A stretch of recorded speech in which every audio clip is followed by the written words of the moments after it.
Sebenarnya saya itu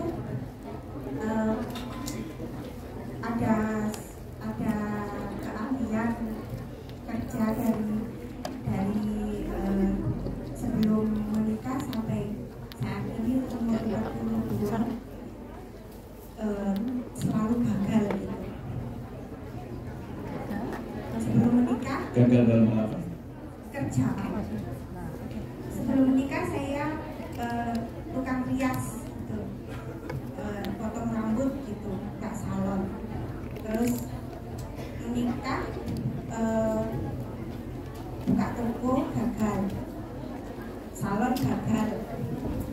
Terus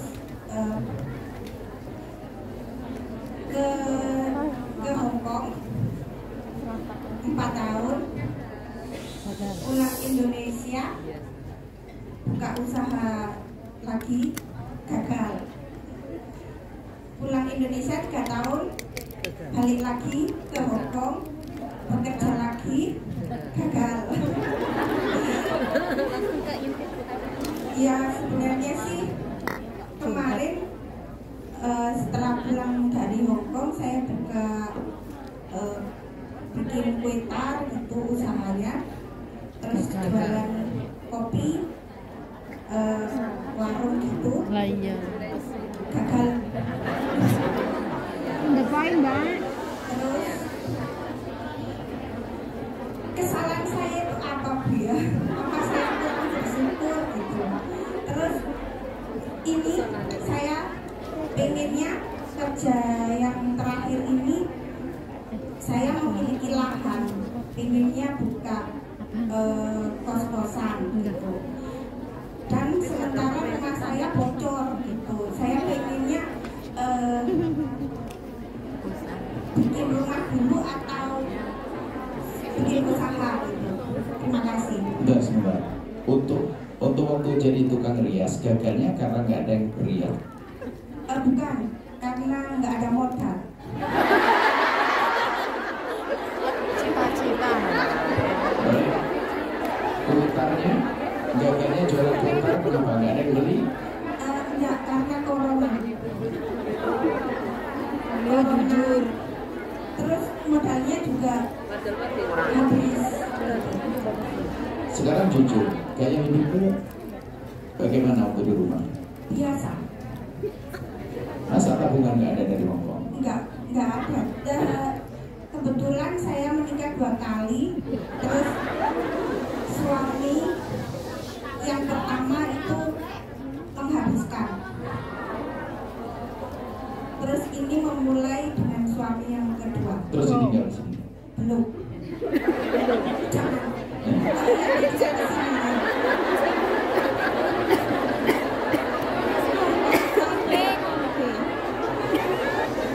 Ini kalau boleh cewek, pak cewek. Maaf Bu ya. Aku tak tanya.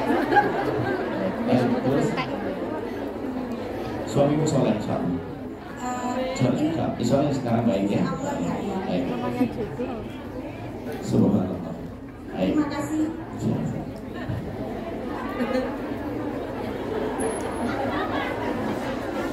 Untuk poin aja. Baik, punya anak ya? Ada berapa? 2? Alhamdulillah. Dari pertama. Baik. Sebetulnya masih bakal dilihat dia punya bakat kan? Kalau istilah bahasa tidak punya modal, oke lah. Mungkin waktu itu kebutuhan suaminya yang pertama banyak, mungkin untuk banyak hal, sehingga oke habis lupakannya lalu diantar. Tapi mungkin bisa dikembangkan kembali karena punya bakat rias, kuitar. Alasannya corona sudah tidak ada. Untuk rias dan dirias bisa saja nanti apa sih yang dibutuhkan. Cuma nanti harus berubah niat. Buya perlu juga, kita perlu ada tukang rias yang memang patuh dengan syariat. Kita perlu tukang rias yang patuh dengan syariat, tidak menghiasi pengantin kecuali sesuai dengan syariat. Itu sudah banyak yang sudah kita bimbing, tukang-tukang rias, apa yang nggak boleh, apa yang nggak boleh. Karena sekarang juga ada gerakan orang rindu untuk berdandan tapi yang sesuai dengan syariat. Nanti dapat nilai dakwah dan sebagainya. Insya Allah suamimu tidak membantu, ya. Kemudian juga cara hidupmu benar, tidak foya-foya, insya Allah. Cepat pulang, kapan pulang? Nggak usah, dengan Buya ada. Karena sudah berani tanya jangan Buya, sampaikan salam ke suamimu. Kasihan suami, kamu tidak pernah jadi laki-laki.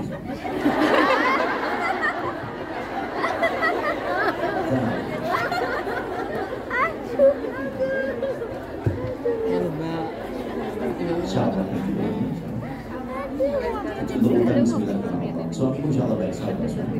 Karena begini, ada pun usaha nanti, kalau sudah mulai usaha, sekecil apapun asalkan diimbangi dengan cara hidup yang benar, tidak foya-foya. Usaha, kemudian usaha itu adalah ada serius fokus, jangan belum kelihatan untungnya langsung ditutup. Padahal udah jadi untungnya besok ditutup hari ini. Jadi terus fokus, kalau memang itu keahlianmu biasa. Ada perlu kadang-kadang 6 bulan baru rame, 1 tahun ini. Namanya berusaha kok, bukan langsung. Kecuali kerja kan terbatas, hari ini kerja besok gaji, yang kerja besok gaji. Tidak, berbisnis, usaha. Dan nanti insya Allah kesinambungannya masih banyak yang harapkan. Betul, jangan pakai duit modal untuk pinjaman. Karena belum untung sudah harus bayar. Seadanya, kecil tapi istiqomah, serius. Jual kue aja, kalau seandainya sehari dapat 20.000, 30.000 lumayan. Tinggal cara makan saja. Kita tata. Kuenya gratis, kita makan sendiri, anaknya kasih kue. Nanti seperti itu. Jadi insya Allah nanti segera pulang dirintis bersama. Suaminya sekarang punya bakat apa kerjanya? Oh itu bagus. Hari ini tempe jadi makanan favorit bagi orang-orang yang hidup sehat. Tapi tempe yang sehat, tempe yang jujur, bukan berpasir. Ya kan, insya Allah ya, boleh. Nanti bisa pondok mana langganan ngambil tempe suaminya. Amin. Kamu yang ingin citin suami. Baik, amin. Insya Allah, salah-salahnya. Pulang. Jangan. Kalau sudah tutup utangnya dan sebagainya, segera pulang. Suami menunggu, suami soleh. Semakin soleh seorang suami, itu semakin kuat rindunya. Tapi kalau suami tidak soleh, naudzubillah, mungkin suka-suka, naudzubillah. Tapi suamimu soleh, harus musuh kan? Ya, kamu setiap hari ente kamu kerja, setiap hari capek, ini nggak bayar. Suamimu menunggu, menanti. Kau tidak pernah merasa yang begitu menanti. Ya, insya Allah ya. Rumahnya jangan bicara kos-kosan. Kos-kosan belum tentu siapa yang balik kos juga nanti. Besar biayanya kos-kosan. Utangnya belum beres kan? Apalagi mau kos-kosan itu perlu duit besar. Nanti usaha kecil-kecilan yang mampu dulu, ya kan? Baru setelah itu bangun kos-kosan. Itu pun harus pilih laki-laki, perempuan harus pilih, ada syariatnya juga. Jadi jangan bicara kos-kosan, tempenya saja gede-gede daripada kos-kosan. Maksud gue ya, ini sudah ada bakat tempe. Tempenya mau tinggal pintar tempe, soal persaingan ada, kalau hidup selalu bersaing. Oh, tukang tempe sudah tambah, itu tetangga anaknya sudah pada lahir banyak juga, anaknya sudah tambah. Jadi jangan khawatir, ya, insya Allah. Itu kalau buat kokosan kita pengen lihat dulu siapa yang bakal ngekos di dalamnya. Hidupnya di kota mana? Siapa yang ngekos nanti?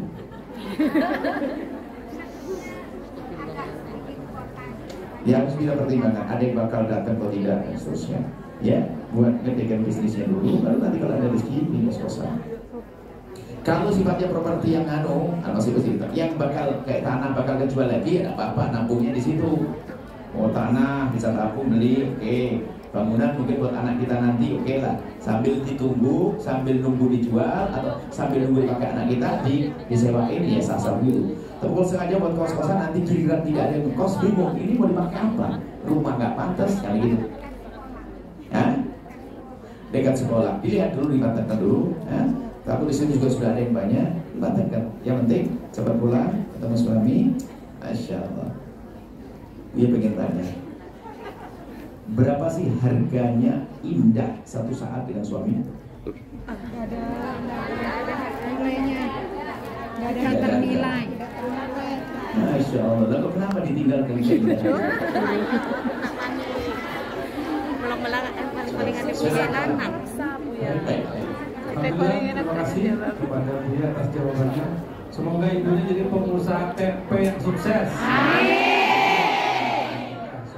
Dan cepat pulang tentunya. Baik, selanjutnya dipersilakan penanya yang kedua tadi ya yang itu. Oh ya udah, ini dulu. Yang belakang tadi sebetulnya. Boleh ini aja tuh, Pak. Boleh. Nanti setelah ini baru lupanya ya. Ini dipindah lagi. Salam.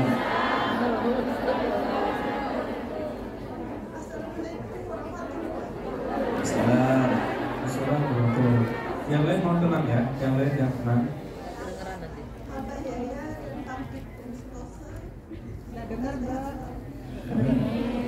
Mic-nya mohon ada. Mikir di PPT. Solusi untuk usaha budidaya sebaiknya menggunakan mesin atau menggunakan tenaga manual. Menggunakan mesin lebih cepat teratasi, tetapi hasil tetangga. Atau menggunakan tenaga, tetapi memakan waktu, tetapi bisa membantu paling tidak memberi pekerjaan. Baik. Mungkin ini Maksudnya menggunakan mesin, ya baik. menggunakan mesin lebih cepat atau menggunakan tenaga. Soalnya kan kalau di kampung kan banyak yang Iya. Ini mungkin sebelum Mas Ibu kami sampaikan, Mas Ibu bagian-bagian gini loh ya. Semangat untuk membantu orang lain itu penting. Tapi kita harus mengukur kepentingan kita, kekuatan kita. Jangan sok jadi pahlawan tapi kitanya nggak bisa bangkit. Biasanya itu adalah orang kerja di kota atau di luar negeri, kalau pulang pengen tampak keren, padahal masih banyak utang tapi bagi-bagi hadiah banyak. Kok betul kenapa sih? Action kerja di Jakarta, pulang ke kampung, padahal di Jakarta juga nyungsep loh ya. Tapi kalau pulang tuh tampak kayak punya ini. Jadi ingin jadi pahlawan. Tapi yang kami senang adalah dia rindu untuk bantu saudaranya. Bagus. Membantu. Akan tapi harus diukur dong. Kita pernah mencoba untuk galian bangunan. Cobalah pakai manual saja biar tetangga pada. Rupanya kenapa? Nggak selesai 1 bulan. Akhirnya ganti sudah tutup pego. Akhirnya kita berpikirnya begini. Kalau ingin membuatkan pekerjaan, membuat lapangan kerja, buat yang lainnya. Tapi urusan-urusan yang harus cepat, harus kita selesaikan dengan mesin nggak apa-apa. Bukan berarti meninggalkan. Itu bagus. Hatinya hati perasa. Sayang dong. Kalau pakai manual, bisa pakai manual, kenapa harus pakai mesin sehingga tetangga itu bagus, hatimu bagus. Cuman kalau pekerjaannya nggak kelar, terus nggak baik, besok sekali bangun besok rusak, ya jangan pakai tangan orang dong. Nanti malah musuh dengan tetangga, sudah kasih kerjaan nggak benar, marah-marah. Mungkin Anda bisa buat lapangan kerjaan yang baru lagi. Jadi ukurannya adalah yang jelas perasaan, hati hidup itu penting yang ada di hatinya. Cuma setelah itu lihat di kenyataannya. Kalau memang seandainya ditangani dengan manual maksimal, sesuai dan tidak terlambat targetnya, ya boleh-boleh saja. Misalnya bulan Syawal akan dipakai. Sementara kalau pakai manual nggak beres-beres, ya pakai mesin karena bulan Syawal kita punya hajat baru lagi. Itu jadi sah-sah aja. Asalkan kerinduan itu tetap baru. Nanti kita berpikir, oke lah mungkin bagian bersih-bersihnya, kayak rapi-rapinya dan sebagainya, pasti ada yang lainnya. Jadi kami juga tetap merindukan siapapun punya perasaan kayak gitu, nolong. Tapi jangan sampai gagal. Tetangga nggak bisa bikin bangunan. Kenapa? Kita bikin bangun rumah, tapi miring semuanya, dipaksain tetangganya kerja. Nggak bisa, jangan dipaksain juga. Kalau bukan ahlinya, seperti itu. Jadi intinya piara hati yang hidup itu kita terus suburkan. Cuma nanti pada hakikatnya tinggal dalam kenyataannya kalau pekerjaannya perlu cepat dan perlu maksimal dipakai alat nggak apa-apa. Ada pun tetangga kita bukakan pekerjaan yang lainnya lagi seperti itu. Mungkin masih kurang nambahkan hal itu.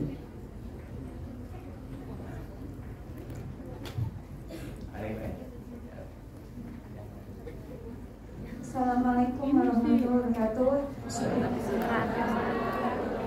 Izin bertanya Buya, bagaimana supaya iman kita tetap kuat meskipun hidup bersama orang non-muslim di negara non-muslim, dan ciri-ciri apa Allah merahmati kehidupan kita dan amalan-amalan yang bisa melindungi kita dari istidraj.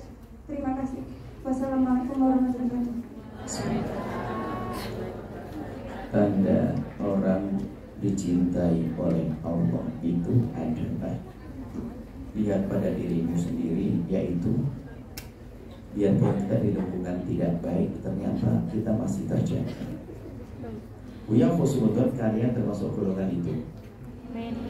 Karena di negeri kayak begini, di antara 20.000 TKW yang ada di Hongkong, tidak semuanya ngaji kayak kalian kok. Berarti kalian dipilih. Semestinya kalian tidak harus ini di sana, di jembatan mana tuh, tempat taman sana. Nah, tapi ternyata ini tandanya ini kalian dipilih oleh Allah. Biarpun ada yang dulu mau ke sana, telat nanti mau ada yang gitu. Nah, tapi tetap dipilih nafsunya.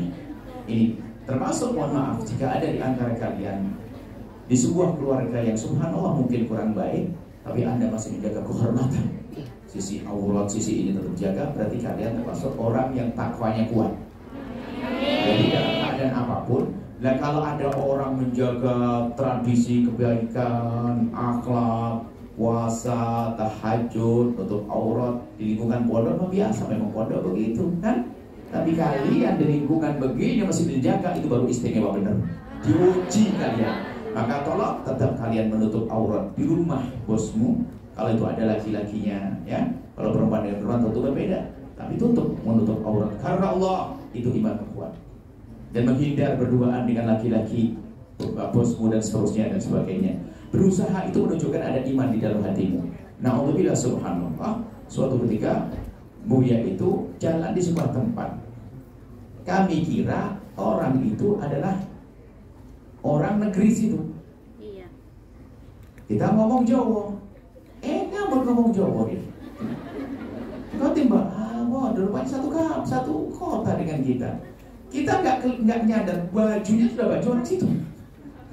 Kita nggak lihat, perhatikan, ternyata di belakang begitu ya kelihatan sih. Jawa Timurannya kelihatan di garis-garisnya itu. Pertama karena kita lihat aja, kita modelnya saja, itu tinggal ke sini. Ini sama anak-anak Buya kaget.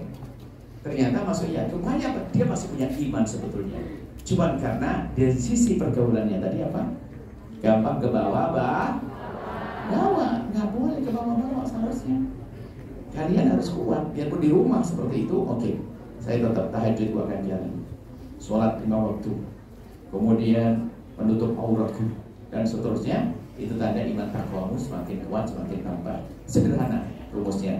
Selagi Allah mudahkan kalian untuk melakukan kebaikan, itu tanda Allah cintai. Biarpun kebaikannya tidak direncanakan. Tapi tanda orang yang tidak dicintai oleh Allah, gampang melakukan dosa biarpun tidak direncanakan. Gak sengaja, dosa lagi. Gak sengaja, dosa lagi. Itu na'udzubillah. Itu saja insya Allah. Semakin istiqomah ya. Pahalamu lebih gede double. Kalau di pondok mah biasa, di bukan pondok. Tapi kamu di sini hebat, kalian di sini masih bisa menjaga. Wah, istimewa. Ya, insya Allah. Kuat takwanya, kuat imannya.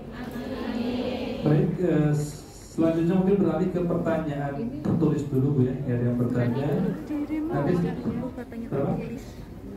Nanti setelah tertulis ya, nanti kita beri kesempatan lagi yang bertanya langsung ya. Kita beralih ke pertanyaan tertulis dulu. Pertama, mohon izin Bu ya bertanya. Satu, bagaimana hukumnya orang yang mau berhaji tapi tidak bisa membaca Al-Quran? Kemudian yang kedua pertanyaannya, saya sudah menikah tapi maaf suami saya kurang memahami tentang agama. Membaca Al-Quran suami saya tidak bisa, walaupun saya juga kurang. Yang saya tanya, karena saya ragu atas semuanya, jadi mana yang harus saya pilih? Sholat berjamaah sama suami atau sholat berjamaah di musola masjid? Karena saya ingin mendapat pahala yang lebih. Sekian, terima kasih. Yang pertama adalah haji tidak harus pakai bacaan Al-Quran. Amalan haji semuanya tidak ada bacaan Al-Quran. Amalan haji cukup niat dalam hati, saya niat haji, kemudian ikut pembimbing, ikut dong sampai wukuf, selesai potong rambut, sah, nggak pakai bacaan.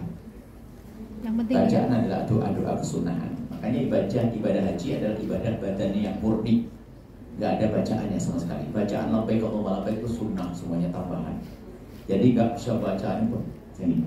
Ada pun masalah tidak bisa baca Al-Quran tadi, ya, memang kita tidak menghafal tadi maksudnya, tidak punya bacaan Al-Quran, ya belajar. Ya, yang penting kan sudah punya iman, rindu untuk haji, termasuk diantaranya harus sholat dong. Sholat itu ini harus ilmu sholat. Ada orang berkata, saya tidak bisa baca Al-Quran, bagaimana sholat saya? Ya kalau memang kamu tidak bisa baca Al-Quran, baca Fatihah, nggak bisa, sholatmu nggak pakai bacaan Fatihah dong, nggak bisa. Lalu diganti apa? Diganti apa saja yang kamu bisa, cuman besok tetap belajar sampai bisa. Nggak boleh ada orang nunda saya belum bisa Fatihah, nggak ada. Tetap sholatnya begini dong. Kalau bisanya la ilallah, la ilallah, nggak bisa. Pikir yang nggak apa. Fatihah nggak bisa, Allah nggak bisa. Baru masuk Islam tuh baru sadar. Dia pengen sholat Allah Akbar, sudah la ilallah. Bisanya pikir apa saja. Tapi besok tetap harus belajar. Besok lagi belajar sampai bisa. Jadi nggak ada istilahnya orang tidak boleh ada istilahnya orang tidak sholat, nggak bisa. Harus sholat. Seperti itu ya. Kemudian setelah itu sholat, haji tanpa bacaan ikuti saja. Yang penting adalah akhlak mulia. Kemudian tadi ternyata suami bacaannya nggak benar dan sebagainya. Ketahuilah, untuk menjadi orang yang soleh tidak harus bacaan Qurannya bagus. Bahkan mungkin belepotan. Dia baik semuanya, cuma bacaannya nggak baik, nggak ada masalah. Jangan direndahkan. Jangan mengukur agama hanya dengan bacaan Al-Quran saja. Tentang menjaga matanya, menjaga dosa. Cuman kadang-kadang kecongkaan, orang menilai beragama itu salah. Misalnya seorang perempuan, saya punya hafalan Quran, sehingga kalau suaminya nggak punya hafalan saja sudah direndahkan. Atau dia bacaan Quran lebih bagus dari suami, ya nggak apa-apa, ajari dong suami, tambah indah dong. Nggak bisa dicubit langsung, cubitnya gigit kupingnya. Jadi nggak apa-apa, kalau memang ingin jamaah dengan suami, jamaah dengan suami. Selagi memang suaminya itu bisanya begitu, bukan main-main, itu sah Anda sholat.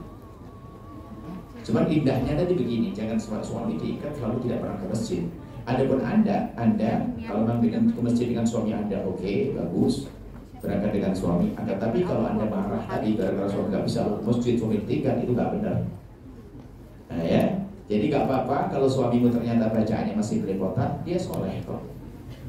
Kita menemukan seorang wanita solehah pintar dia yang ngajari dari nol suaminya bacaan Al-Quran, sampai setelah itu pada masa tuanya ternyata kalah, suami lebih hebat dari aku, tahajudnya dan seterusnya. Jadi nggak apa-apa ya, jangan sampai jadi ukuran kerendahan. Wah, kalau punya bacaan Al-Quran nggak apa-apa. Dia mungkin nggak sempat belajar dulu karena sibuk ngurus orang tuanya, karena sibuk ngurus adiknya, karena sibuk kerja. Sebetulnya hatinya baik, yang penting itu akhlaknya baik, menjaga perasaan, menjaga mata. Ada bacaan Al-Quran sambil belajar, jangan jadi ukuran untuk direndahkan, hati-hati. Biasanya punya hafalan Quran 2 juz, 3 juz, 1 juz, gampang sombong kalau punya hafalan Quran. Gara-gara bacaan Qurannya salah sedikit aja, kamu sholat jamaah dengan dia, bacaannya nggak benar. Biarpun bacaannya nggak benar, asalkan dia tidak sengaja menyalah-nyalahkan, sah kok sholatnya. Selagi sah kita boleh ikut dari belakangnya. Jangan sombong dengan suami, ya, insya Allah ya. Baik, cukup insya Allah.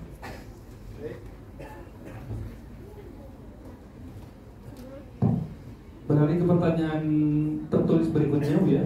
Ini saya mau pulang kampung, Bu ya. Usaha pupuk organik dari kotoran hewan, pupuk kandang, ternak, maggot buat pakan ayam dan ikan. Itu semua boleh apa tidak? Gimana hukumnya? Jualan pupuk kandang di dalam pembahasan fikih itu begini. Ada di dalam transaksi itu yang tidak sah sekaligus haram. Contoh jual beli yang ada ribanya, sudah nggak sah, haram lagi. Ada jual beli sah tapi dosa. Jual beli sah tapi dosa. Contoh, laki-laki jual beli di saat adzan Jumat sudah dikumandangkan, jual beli sah tapi dosa dia, karena dilarang jual beli waktu adzan Jumat sudah dikumandangkan. Ada lagi jual beli tidak sah tapi tidak dosa, karena tidak merugikan, tidak ada dusta, tidak ada apa. Contohnya jual beli yang tidak memenuhi syarat yang dijual belikan. Jual beli kotoran, kotoran pada hakikatnya tidak boleh dijual beli. Maka kalau Anda jual beli, maka jual belinya tidak sah tapi tidak dosa karena ada keridhaan. dan nggak ada riba dalnya. Mana ada riba kotoran ayam? Nggak ada riba. Maka dalam hal ini jual beli adalah tidak sah tapi tidak Maknanya tidak sah itu bagaimana? Kalau jual beli sah itu atau tidak sah begini. Jual beli dianggap sah kalau memenuhi syaratnya. Kalau tidak sah asalkan benda, misalnya kami beli motor Anda, jual belinya kan sah. Di samping sah halal motor, cuma ternyata motornya cacat. Saya ajukan ke mahkamah, Pak Hakim saya dibohongi, rupanya disimpan mesinnya diganti. Ya, karena memang jual belinya barang yang sah dijual belikan memenuhi syarat. Tapi kalau barangnya memang tidak memenuhi syarat untuk dijual belikan, kok Anda beli, tidak sah. Tapi tidak dua contoh, saya beli kotoran ayam kepada Anda. Karena kotoran ayam dalam mazhab Syafi'i tidak boleh dijual belikan, maka saya jual belinya nggak sah. Tapi uang Anda terima sah karena saya berikan kepada Anda. Kotoran ayam saya ambil halal karena Anda merelakannya. Cuman bahasa jual beli sudah nggak ada di sini. Maksudnya nggak ada di sini gimana? Kalau ternyata setelah saya simpen kok ternyata baunya kurang, saya komplain ke hakim, Pak Hakim saya dibohongi, ternyata kotoran ayamnya kurang bau. Hakimnya ketawa, siapa yang suruh jual? Siapa yang suruh beli? Dibilang nggak sah, kamu maksain. Jadi maksudnya tidak sah itu kalau kita ngajukan ke mahkamah ditertawain gitu. Tapi halal, makanya jual beli pupuk adalah tidak dosa, tidak lakukan dengan tentunya tidak dengan berbohong dan sebagainya juga. Nah, itu adalah di dalam madhab kita Imam Syafi'i. Ada pendapat Imam Malik lebih gampang lagi. Nah, lebih gampang lagi tentunya adalah itu tidak najis dalam madhab Imam Malik adalah sah. Jadi boleh Anda melakukan itu jual beli, tentunya kejujuran tetap harus ada, ya. Kalau perjanjiannya Anda ngasih 5.000 ya jangan gara-gara nggak sah. Nah, yang penting 1.000 seenaknya sendiri, nyakitin orang tidak boleh. Nah kemudian Anda terus kerjakan, nggak apa-apa. Anda jual beli pupuk, kemudian cabang-cabangnya, kompos segala macam, boleh-boleh saja yang demikian itu. Koidahnya itu kan bukan harta riba. Harta riba itu emas, perak dan sebagainya. Yang kalau jual beli, saya jual beli uang dengan uang, tukar uang 100.000 menjadi 190.000 di hari Lebaran, itu riba.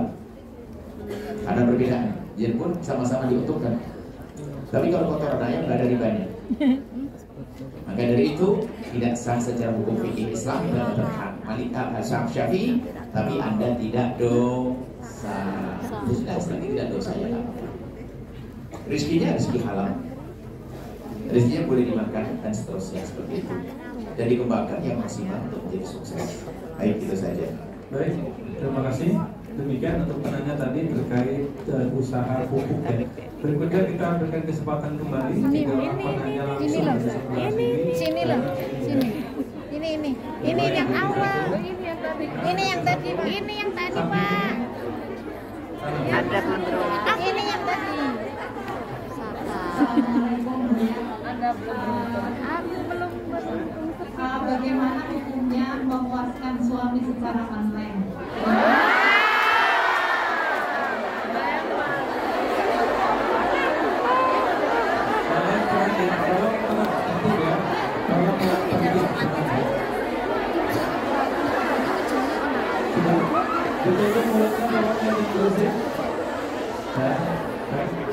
Silakan.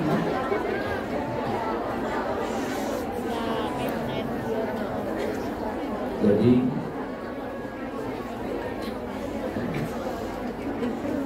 permasalahannya bukan di saat mohon maaf. Kita melihat mohon maaf aurat pasangan secara langsung saja halal. Melihat di gambar-gambar misalnya halal, akan tapi mohon maaf kalau gambar itu bahaya. Beberapa hari yang lalu ada seorang anak menemukan HP bapak ibunya dibuat. Rupanya seorang anak ngerti hubungan suami istri bapak ibunya karena divideokan. Kan kebodohan. Anaknya lihat gambar itu, sehingga anaknya rusak mentalnya, akhirnya pengen ngintip ibunya mandi dan seterusnya. Jadi jangan sampai Anda meninggalkan foto yang membuka aurat, video dan sebagainya.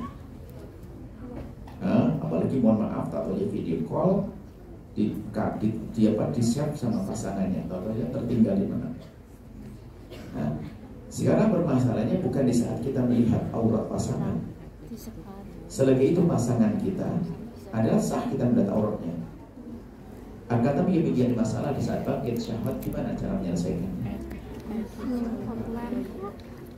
Sebab mohon maaf, kalau seorang suami mengeluarkan air mani dengan tangannya sendiri, bahkan bisa jadi yang dikhawatirkan efeknya. Sebab syahwat itu adalah begini, jika orang dengan kesibukannya yang positif terus, itu bisa menjadikan syahwat itu teredam secara otomatis. Kalau seandainya dibangkitkan pagi, siang, dan malam, juga bangkit pagi, siang, dan malam. Seorang suami kalau dibangkitkan pagi, dia akan berbuat pagi, siang, malam. Tapi kalau dengan kesibukan perjalanan dan sebagainya, dia lupa sebulan pun, mungkin seminggu tidak hubungan, tidak ada masalah. Maka sesungguhnya dalam keadaan jauh begitu, bolehlah telepon yang mesra dan indah dan sebagainya. Kalau seandainya sampai buka-bukaan, membuka video, melihatkan anggota tubuhnya, secara hukum itu adalah melihat yang halal. Cuma yang jadi masalah bukan itu. Suami itu laki-laki normal, lalu bangkit syahwat. Bangkit syahwat, dan syahwat harus dipuaskan. Kenapa kau bangkitkan sementara kau belum bisa puaskan secara normal? Naudzubillah, mungkin kelihatan yang lain dan naudzubillah. Kita tidak mengerti, Anda tidak mengerti keadaan di sana.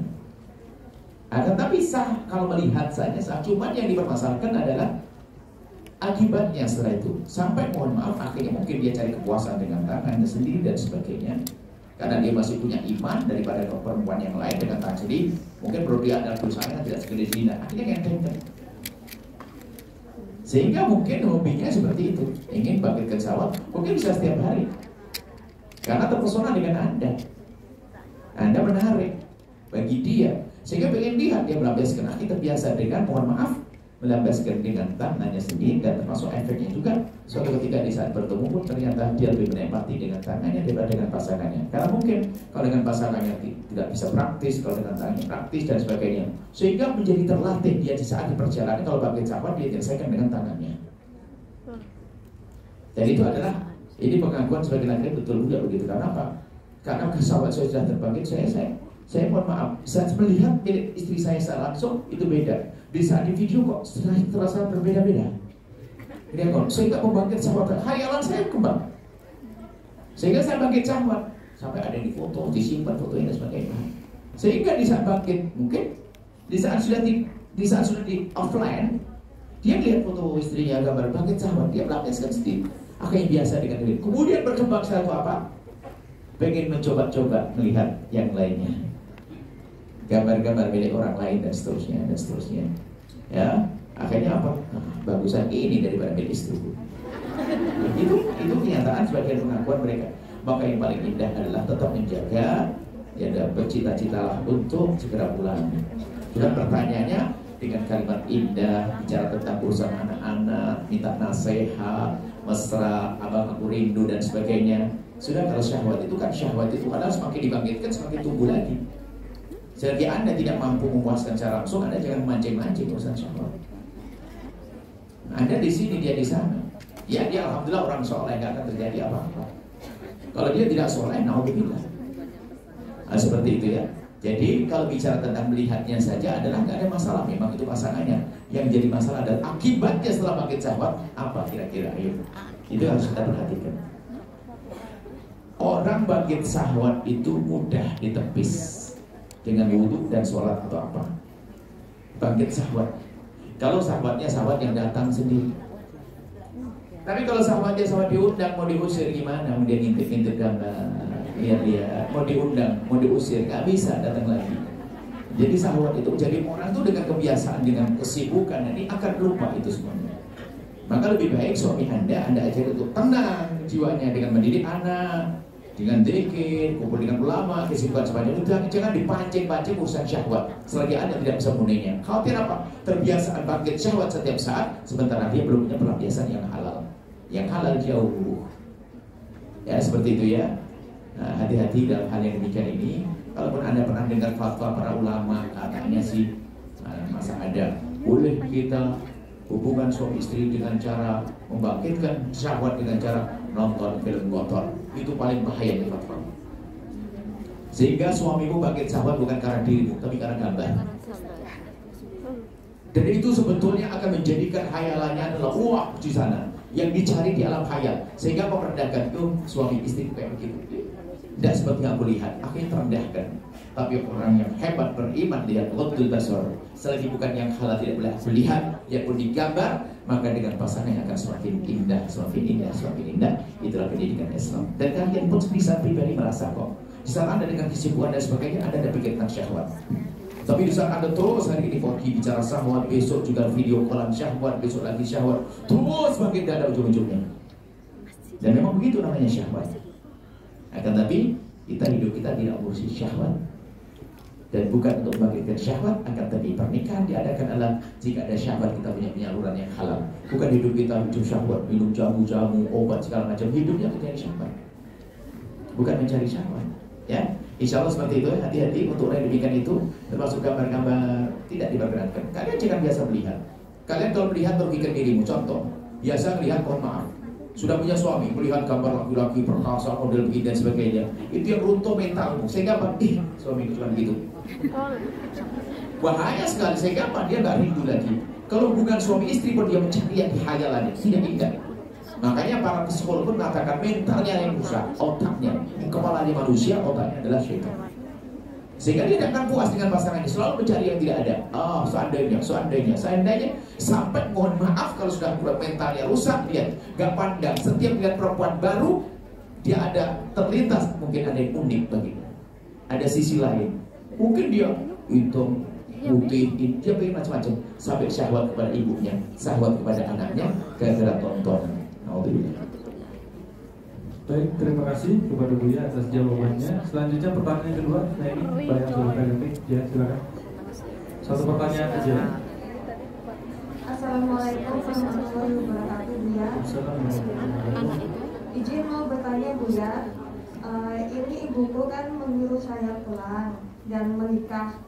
Tapi saya sendiri belum ada kepastian soal jodoh, Buya. Jadi mohon saran ikuti kata orang tua atau kata hati. Terima kasih, Buya. Anakku yang soleha.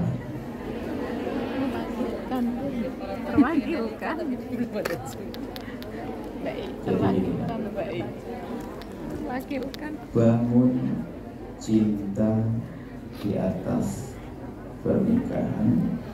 Jangan membangun pernikahan di atas cinta. Sebab kalau kamu mencintai dulu itu tersiksa, katanya nggak jadi juga. Tapi membangun cinta di atas pernikahan begini, nah, yang penting laki-laki itu adalah layak untuk menjadi suamimu, ada tampak kesolehannya, informasi yang masuk ke kupingmu sudah, biarpun hatimu satu pun jatuh cinta. Gak apa-apa menikah dengan dia, tapi kalau sudah jatuh cinta itu repot, malah gak bisa milih, tersiksa. Makanya membangun cinta di atas pernikahan. Pikirlah nikah, sehingga di saat kamu pikir pernikahan, bukan mikir cinta dulu, pikir pernikahan, ya laki-laki yang layak, soalnya begini, kamu bisa milih sebebas-bebasnya. Kalaupun tidak jadi, gak sakit hati. Satu. Yang kedua, jadilah kamu orang cerdas, perempuan cerdas, kayak Siti Khadijah. Siti Khadijah itu umurnya 40 tahun, dapat baginda Nabi umur 25 tahun. Kalau tentang kehebatan Nabi, siapa yang nggak tahu Nabi akhlak yang paling istimewa di kota Mekah. Cuman Siti Khadijah itu orang cerdas, karena beliau mengukur orang lain seperti diri beliau. Nabi Muhammad orang bersih, orang mulia, tidak pernah berurusan dengan perempuan. Siti Khadijah wanita dia berusaha janda, sama dia pernah berurusan dengan laki-laki. Yang namanya jodoh siapa tahu kan, begitu ibaratnya. Siti Khadijah adalah memulai dengan program pernikahan ini. Keluarganya diutus untuk datang ke keluarga baginda Nabi. Gak usah mikir kayak lebih tua, dah. Kalau sudah namanya jodoh. Jadi maksudnya apa? Gak ada salahnya seorang wanita memulai, tapi dengan cara terhormat. Kalau saya punya anak perempuan, ada laki-laki hebat, mungkin saya lamar duluan buat dia. Ya Sayyidah Umar bin Khattab. Sayyidina Umar bin Khattab punya Sayyidah Hafsah. Sayyidah Hafsah adalah seorang perempuan, anak gadis beliau. Lalu Sayyidina Umar menawarkan, hei Abu Bakar, dia kan pengen punya mantu yang baik. Kan sah-sah saja seorang bapak pengen punya mantu yang baik. Ya Abu Bakar, aku punya perempuan namanya Hafsah, jika kau punya hajat kepadanya, aku buka pintu. Abu Bakar diam saja. Sadar dengan diamnya Abu Bakar itu artinya tidak diterima. Pindah kepada Sayyidina Uthman. Ya Uthman, aku punya anak gadis, aku punya anak perempuan namanya Hafsah, jika kau punya hajat, aku buka pintu untukmu. Diam juga Uthman, sedih Rasulullah. Sayyidina Umar, anakku tidak laku masa itu. Ngadu ke Rasulullah. Ya Rasulullah, Sebagai seorang bapak akan merindukan pengen punya anak yang menikah dengan laki-laki baik. Kemudian saya mencoba mencarikan buat anak saya Hafsah laki-laki terbaik, tapi tidak mau. Abu Bakar tawarkan tidak mau. Uthman juga tidak mau. Ya Rasulullah. Rasulullah tersenyum, wahai Umar, akan menikahi anakmu orang lebih baik dari Abu Bakar dan Uthman. Sayyidina Umar mikir, orang mana ada orang lebih bagus dari Abu Bakar? Mana ada orang lebih bagus dari Uthman? Ya Rasulullah, siapa yang akan menikahi anak? Putri saya yang lebih bagus dari Abu Bakar dan Uthman. Nabi menjawab, yang akan menikahi putrimu adalah aku sendiri. Gak kebayang menawarkan ke Nabi, tapi ternyata oleh Allah diberi sesuatu yang lebih dari yang di pikirannya. Maksudnya begini, anak soleha, kalau memang ada laki-laki baik, kamu bisa saja minta tolong kepada Ustaz. Ya Ustaz, saya seorang perawan, saya punya ini, saya sudah mungkin minta tolong sambungkan dengan laki-laki itu. Bukan menawarkan, kamu mau dengan aku gak? Bukan gitu. Dan itu banyak perempuan yang dengan punya biasa begitu. Sudah, kamu ingin siapa sih, nanti saya jelas selami dia. Saya panggil laki-lakinya, biasanya nggak apa, dia mau. Tentunya dengan cara terhormat. Karena bisa jadi dia itu sebenarnya laki-laki yang sangat baik, kosong hatinya, bisa dimasuk ke namamu langsung. Sudah, langsung oke, nggak apa-apa, banyak begitu. Jadi jangan mikir sekarang belum ada, pulang aja dulu, nanti akan diskusi dengan ibunya. Lihat laki-laki sejagat itu, pilihanmu, mana yang kiranya menurutmu baik, langsung saja, tak lamarkan nanti orangnya siapa dia. Saat telepon dia, assalamualaikum, panggil Bu Yasir. Ini maksudnya apa? Jangan nunggu ada calonnya dulu. Kalau sudah ada calonnya, sudah mau berkali segala macam, walah. Malah paling enak yang melamarmu adalah saat kamu berada di Indonesia sebagai orang Indonesia. Tapi kalau lagi ya di Hong Kong, khayalannya, wah calon istriku banyak duit, nanti tinggal saya minta setiap bulan. Aduh ini, wah ini bakal kacau nikahnya bukan karena ada enggak gitu kira-kira? Kamu sendiri. Ya. Kamu sebagai, jadi calon suami melihat kamu sebagai seorang wanita yang ngabdi pada ibunya. Waktu dengan ibunya lepas dengan kalau di Hong Kong jangan ke bawah. Soleha. Ada gambarannya belum ada? Nanti ada. Orang mana sih kamu? Banyuwangi, Bunda. Oh iya. Bunda. Iya. Tempatnya mbak saya. Oke, kalau waktu sering lagi. Kalau sing lamar, oke? Itulah, jadi pulang ikuti Bunda. Setelah itu lihat laki-laki yang baik siapa kira-kira. Kalau jangan kamu kenalan, disambung-sambungkan oleh Ustaz. Saya punya Ustaz sana tak cari. Amin. Terima ya. Saya juga mau. Saya juga mau. Ibu mau bertanya. Cukup. Ini ibumu langsung? Bukan, ibu San. Oke ibu. Assalamualaikum warahmatullahi wabarakatuh. Salam. Saya dari Blitar, nama saya Sneseno. Blitar. Dari Kelurahan Panggung, Kecamatan Bidul. Pulau Blitar. Ya, saya Blitar juga. Sama. Kelurahan Panggung, Pak. Iya. Kalau mau tanya, kan saya di Hong Kong sudah 28 tahun.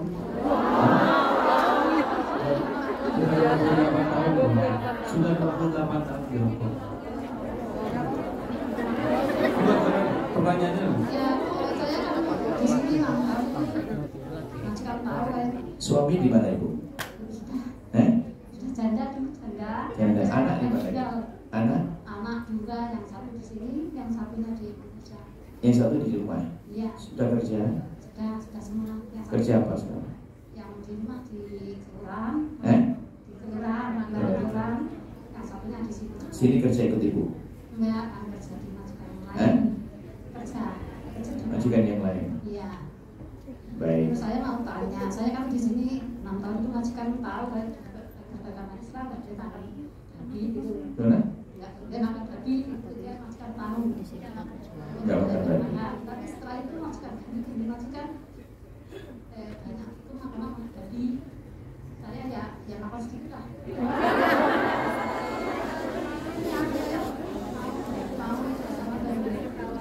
Ya bagaimana kalau yang bisa aja saya ya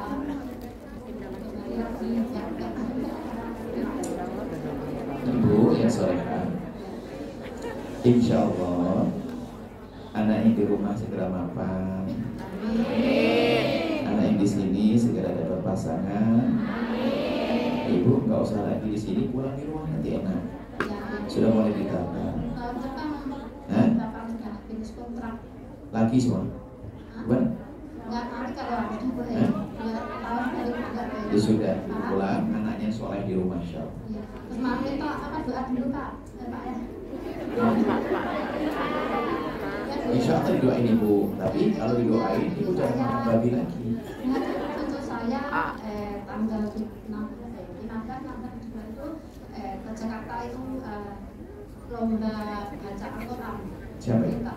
Itu saya. Insya Allah, cucunya soleh insya Allah. Iya. Baik insya Allah. Lomba yang Pak Ya, baik. Iya. Ya, baik. Jadi gini. Sekali nanti tanggal 15 17 itu ke Jakarta diundang oleh Pak Menteri. Baik, cukup ibu pertanyaannya. Iya, baik. Amin. Ya. Supaya Ya, makan haram kan bisa saja pakai mie rebus atau apa saja ya. Tolonglah jangan, pastikan kalian tidak mencoba-coba urusan babi.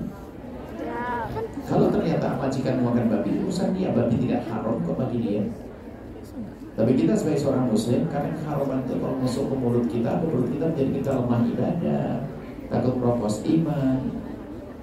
Tapi ibu ini adalah kalau saya makan bukan karena actionnya. Alhamdulillah sekarang ada anak-anak yang bukan kalian. Kalau kalian sudah ikut pengajian, yang tidak ikut pengajian sebagian mereka itu action. Jadi makan bagi itu kayak sok-sokan. Nauzubillah. Kalau itu calon menantumu batalkan dia. Kalau calon mertuamu batal ya. Orang yang sok-sokan dengan maksiat itu akan gak bisa dibenahi. Kalau orang melakukan dosa, nyesel saya salah, selesai bisa. Tapi kalau sudah sebuah kesalahan, action, sok, kamu biasa kok makannya, makan babi, makan ini. Loh, kalau kita mengatakan babi haram bukan menghinakan orang yang makan babi, tidak orang Nasrani yang makan babi, enggak. Memang Islam ada rambu-rambunya. Tolong ya, usaha makanan hati-hati. Jangan coba-coba, sedikit pun jangan coba-coba. Masya Allah. Ada haram itu menjadikan keras hati. Kalau keras hati menjadikan kebaikan susah datang pada kita insya Allah. Ada pun anak-anak ibu dan cucunya insya Allah juga akan baik semuanya. Baik, terima kasih. Satu pertanyaan terakhir dari samping sebelah kanan tadi yang sudah ngacung dari pertama. Ini yang udah ngaji. Ini Ustaz. Ini dari pagi. Sabar ya, sabar. Yang tadi. Padahal dia udah nunda.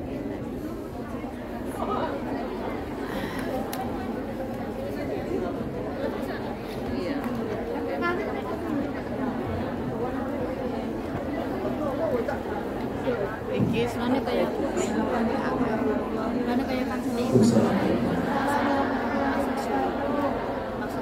Saya cuma dari terus aku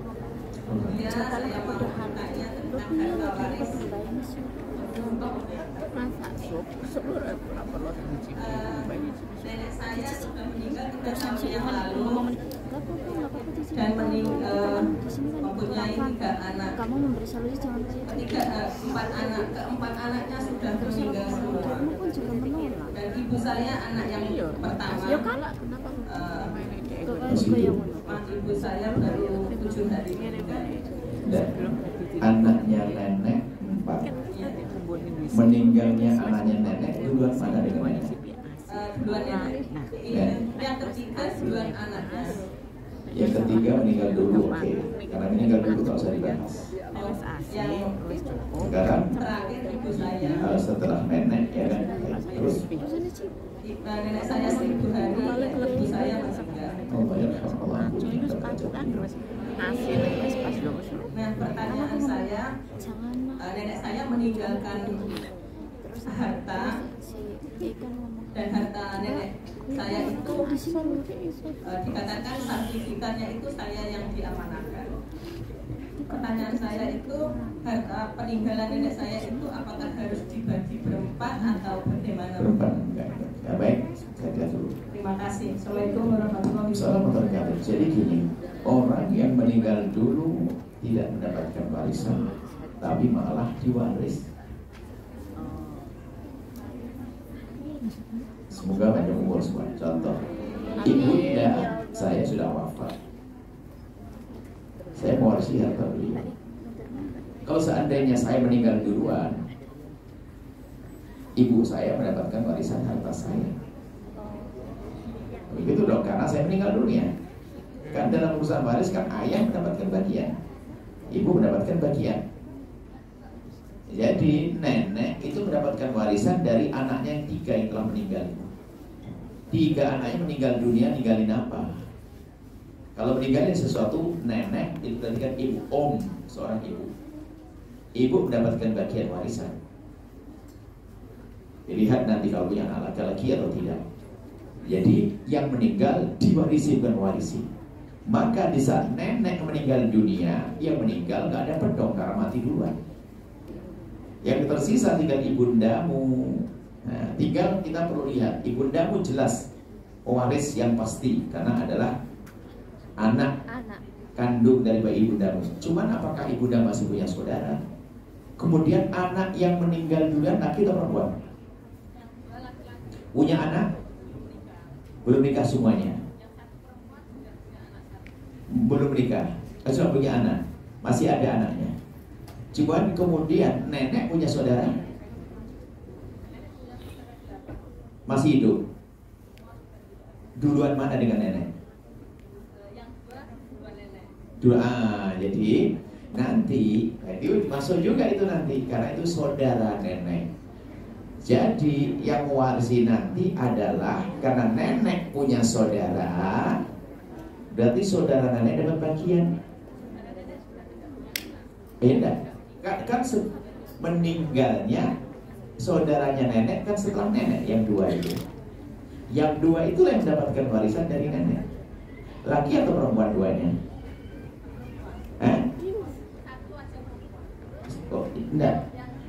Yang saudaranya nenek, yang meninggalnya sebelum, yang meninggalnya setelah nenek, 1 toh, nggak ada lagi, bukan 2 katanya tadi.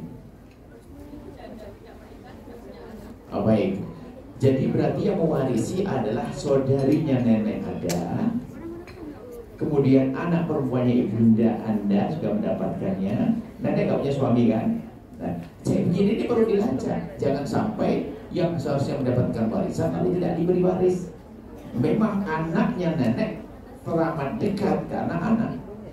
Cuman berarti saudaranya nenek itu saudara, nggak boleh ditinggalkan. Jadi saudaranya nenek juga mendapatkan yang masih hidup itu. Kemudian daripada saudara-saudaranya nenek, karena permasalahan nenek tidak punya anak laki-laki yang hidup setelah nenek. Kalau seandainya nenek punya saudara laki-laki yang hidup setelah nenek, nanti diambil oleh ibu Anda sama anak saudara laki-lakinya sudah beres.